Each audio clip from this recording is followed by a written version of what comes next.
Hello everyone, welcome to Pragya empower studies. हमारा chapter चल रहा है 9 और एक्सरसाइज हम कर रहे हैं 9.1 क्लास 10। तो इसका ये क्वेश्चन है, क्वेश्चन मैं रीड करती हूँ। An observer 1.5 metre tall is 20.5 metre away from a chimney. The angle of elevation of the top of the chimney from her eyes is 45 degree. What is the height of the chimney? है ना, एक observer है और वो एक chimney से 28.5 metre की दूरी पे खड़ा है और ऑब्जर्वर की जो हाइट है वो है 1.5 मीटर। ठीक है, अब चिमनी का जो टॉप है उससे उस ऑब्जर्वर का एंगल ऑफ एलिवेशन 45 डिग्री का बन रहा है ना। तो हमको फाइंड आउट करना है उस चिमनी की हाइट। तो हम क्या करते हैं, पहले डायग्राम ड्रॉ करते हैं और मैं फिर समझाती हूँ आपको कि एंगल ऑफ एलिवेशन कैसा बनेगा। तो देखिए, ये ग्राउंड है ना, यहाँ पर एक चिमनी है, ये चिमनी बनी हुई है, ठीक है, बिल्कुल स्ट्रेट। इससे 28.5 मीटर की दूरी पर एक ऑब्जर्वर खड़ा है ये, और ये डिस्टेंस हुई 28.5 मीटर। ठीक है, ये जो ऑब्जर्वर है इसकी हाइट कितनी है, 1.5 मीटर।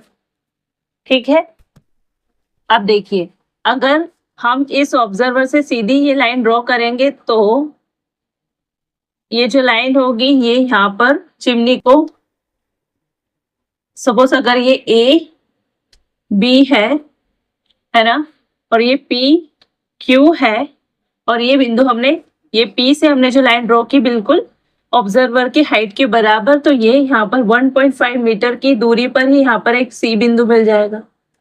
ठीक है, मतलब सी बी कितना है, 1.5 इतना ही होगा, क्योंकि इसके ग्राउंड के पैरेलल इस पी क्यू ऑब्जर्वर की हाइट के बराबर हमने यहाँ लाइन ड्रॉ की, तो ये 1.5 मीटर का हुआ।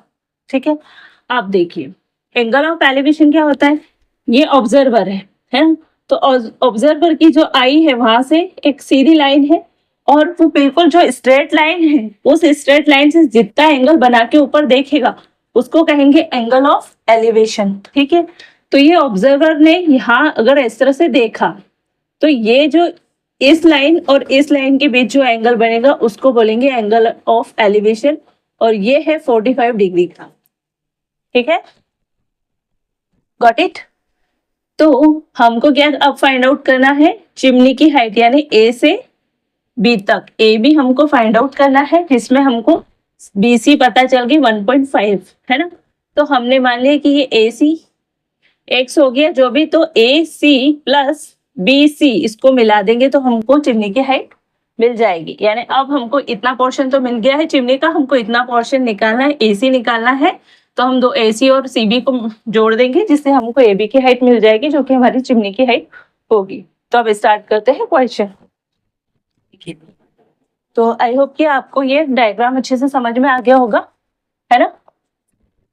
तो जो भी क्वेश्चन में गिवन होता है पहले हम उसको लिख देते हैं, है ना। तो इस डायग्राम को देखते हुए हमने क्या माना है, पी क्यू ऑब्जर्वर है, तो let P Q be the observer.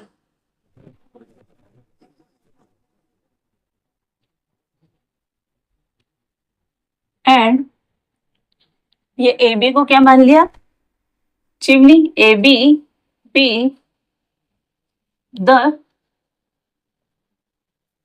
Chimney. ठीक है, पी क्यू की हाइट कितनी है, पी क्यू या ऑब्जर्वर कितना गिवन है, 1.5 मीटर, है ना। अब ये 5 मीटर है ना, और ये पी क्यू के इक्वल ही है बी सी है ना। तो बी सी इक्वल है पी क्यू के, और ये भी होगी 1.5 मीटर। ठीक है, एंगल ऑफ एलिवेशन पी कितना होगा, 45 डिग्री का एंगल पी, है ना। हमको फाइंड आउट क्या करना है, A B height of chimney, यही फाइंड आउट करनी है ना। तो चलिए, तो ये चीज वो थी जो हमने इस डायग्राम में इस क्वेश्चन को पढ़कर बनाई थी। अब इसके अकॉर्डिंग हमने ये डेटा तैयार कर लिया है और हमको ये भी फाइंड आउट करना है जो कि चिमनी की हाइट है।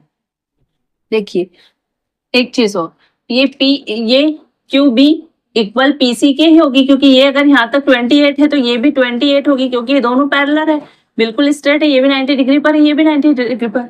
तो ये पीसी भी क्या होगी 28.5 metre.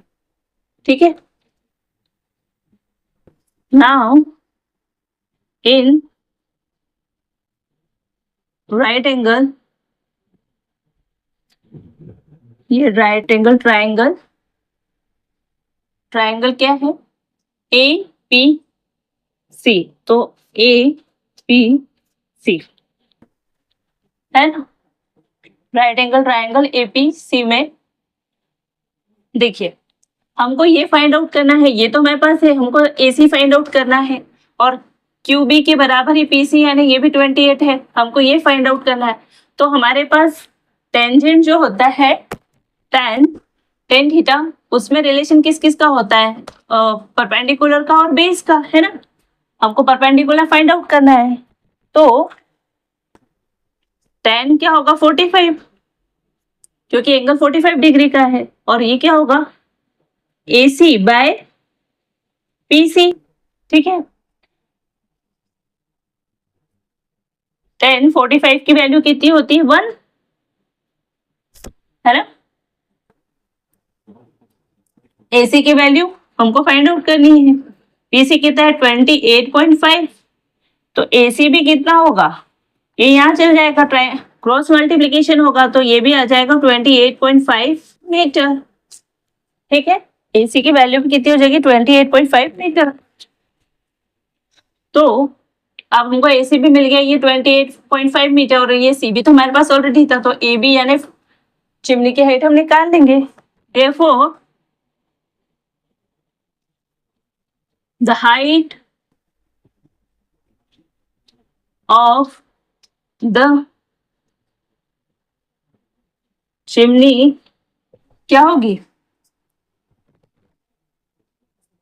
AB equal to AC plus BC, यही होगा। और AC क्या है, अभी हमने निकाला 28.5 और BC क्या है 1.5, तो क्या होगा 0.03। AB यानी चिमनी की हाइट क्या होगी, AB की वैल्यू कितनी होगी 30 मीटर, और ये आपके क्वेश्चन का आंसर है ना। तो इसमें कुछ भी नहीं करना था, सिर्फ जो क्वेश्चन था उसको देख के हमने डायग्राम ड्रॉ किया, है ना। ये सब एक दूसरे के पैरेलल होते हैं क्योंकि बिल्कुल परपेंडिकुलर होता है, चिमनी बिल्कुल परपेंडिकुलर होती है, ऑब्जर्वर बिल्कुल परपेंडिकुलर खड़ा होता है। अब ये जितना होगा उतना ये बिल्कुल स्ट्रेट लाइन खींची तो ये भी हो जाएगा, जो ये होगा 28.5 मीटर वही इसके ऊपर नीचे से जितनी दूरी होगी बेस से फुट से उतनी दूरी उनके हेड से होगी टॉप से, तो ये हो जाएगी, है ना। एंगल ऑफ एलिवेशन कैसे बनता है, कोई भी ऑब्जर्वर अगर खड़ा है एंगल ऑफ एलिवेशन तो उसकी आई के पहले स्ट्रेट एक लाइन ड्रॉ करो, जो कि हमने ये वाली ड्रॉ की। अब उसका बिल्कुल स्ट्रेट से वो कितने अपनी आईज को कितना ऊपर करके या हेड को ऊपर करके देखता है, वही उसका एंगल ऑफ एलिवेशन बनता है। तो एंगल ऑफ एलिवेशन इस तरह से बनता है कि ऑब्जर्वर ऊपर जब देख रहा होता है तो एंगल ऑफ एलिवेशन बनता है, इसलिए ये 45 डिग्री का एंगल ऑफ एलिवेशन बन गया। बस हमको क्या ये तो पता था, AC निकालना था, क्योंकि हमारे पास PC ऑलरेडी है, बेस ऑलरेडी था, तो हमने क्या किया tan 45 लगाकर AC की वैल्यू निकाल ली, और जब AC निकल गया तो AB क्या होगा AC प्लस BC, और हमारे पास हाइट ऑफ चिमनी क्या आ गई AB की वैल्यू 30 मीटर। तो आई होप कि ये क्वेश्चन आपको अच्छा लगा होगा, अच्छे से समझ में आया होगा। ये 2023 में आया हुआ क्वेश्चन है ना। तो वीडियो अच्छा लगा तो वीडियो को लाइक कीजिएगा, चैनल बने हो तो चैनल को सब्सक्राइब कीजिएगा। आपका कोई क्वेश्चन हो, कोई क्वेरी हो या आपको कोई क्वेश्चन समझना हो तो आप कमेंट बॉक्स में कमेंट करें। मिलते हैं नेक्स्ट वीडियो में, तब तक के लिए जय हिंद जय भारत, थैंक यू।